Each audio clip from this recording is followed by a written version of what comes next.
Hello दोस्तों, इस video में मैं आपको कंप्लीट प्लान बताऊंगा साइंस एग्जाम के लिए। किस दिन आपको क्या क्या करना है और इंग्लिश को कैसे मैनेज करना है। 21 को आपको इंग्लिश का एग्जाम है और 25 को आपका साइंस का एग्जाम है। साइंस के एग्जाम के लिए सिर्फ 3 डेज मिल रहे हैं, इसलिए आपको अभी से थोड़ा थोड़ा पढ़ना शुरू करना ही होगा इंग्लिश के साथ, ठीक है। इसलिए देखो, मैं आपको कंप्लीट प्लान बता रहा हूँ। 18 से लेकर आपको 25 तक क्या क्या चीजें कैसे कैसे पढ़नी है, ठीक है।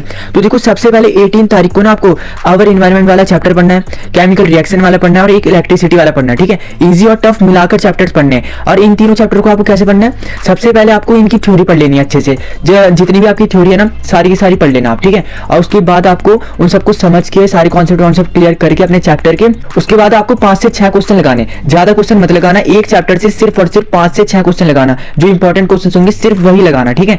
और जब 3 चैप्टर साइंस के हो जाएंगे तब आप इंग्लिश में टाइम देना और इंग्लिश के लिए पढ़ लेना। जितना भी आपको इंग्लिश का होगा सब कुछ पढ़ लेना, ठीक है। थोड़ा थोड़ा एक दिन इंग्लिश का थोड़ा पढ़ेंगे, फिर थोड़ा पढ़ेंगे, ऐसे करके पढ़ेंगे, ठीक है। साइंस और इंग्लिश को दोनों मैनेज करके ही पढ़ेंगे। उसके बाद 19 तारीख को आपको रिफ्लेक्शन वाले चैप्टर पढ़ना है और आपका लाइफ प्रोसेस हो गया और एक एसिड एंड बेस वाला चैप्टर पढ़ना है, ठीक है। इजी और टफ मिलाकर ही पढ़ेंगे।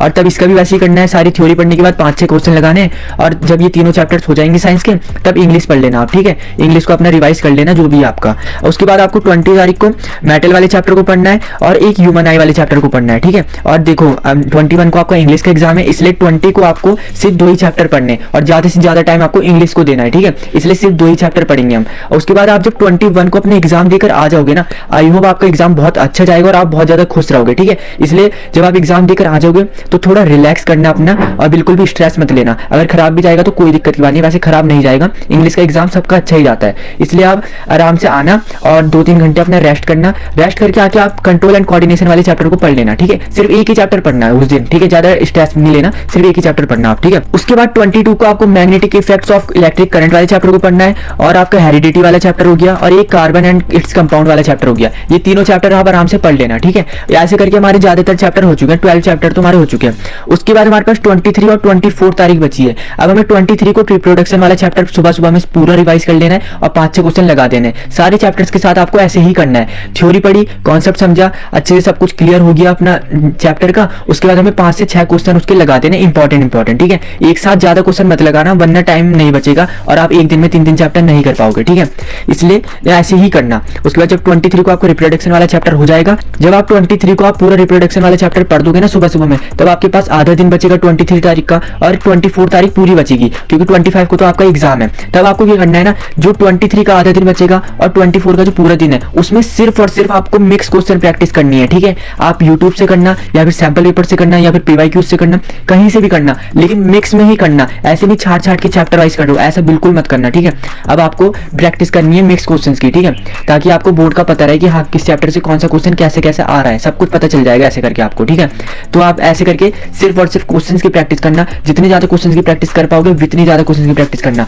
और शाम को जब 24 की जब शाम हो जाएगी तब एक बार कंप्लीट रिवीजन कर लेना सारे चैप्टर्स का, ठीक है। और रोज ना थोड़ा थोड़ा डैश करते रहना। जो जो आपको लगेगा ना कि हाँ मेरे को दोबारा रिवाइज करने की जरूरत है, ठीक है, उन सबको आप लिखते रहना और उन सबको दोबारा रिवाइज करना, क्योंकि कंप्लीट रिवीजन एक साथ नहीं हो पाएगा 13 चैप्टर्स का।